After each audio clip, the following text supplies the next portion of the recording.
To my ex-husband and to everyone who heard his allegations against me, thank you for listening.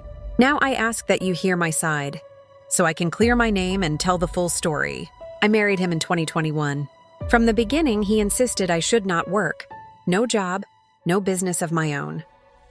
Despite being the eldest child with siblings to support, I obeyed to avoid conflict and to respect him. I now deeply regret that decision and would advise anyone never to make the same mistake. The problems began just a year after our child was born.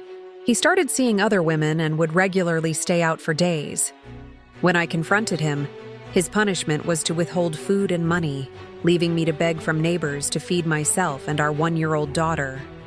He often insulted me, calling me illiterate and a burden. When I reminded him we had the same level of education, he said my case was different because I came from a poor background.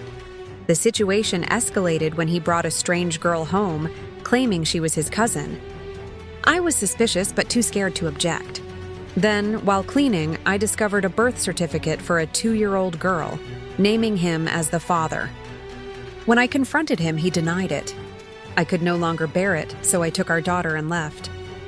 He came to my father's house, apologized, and admitted he hid the child because he knew I wouldn't have married him otherwise. After our families intervened, I agreed to return on one condition, that he open a boutique business for me. He agreed and did so, but just 2 months later, he resumed his affairs. I discovered he was still with the mother of his child, had gotten her pregnant again, and had even performed a traditional wedding with her, all without my knowledge. I knew then I had to leave for good.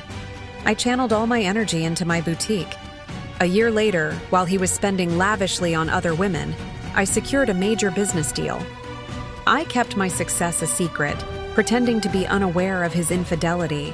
I was determined to build a foundation for myself and my daughter before I confronted him.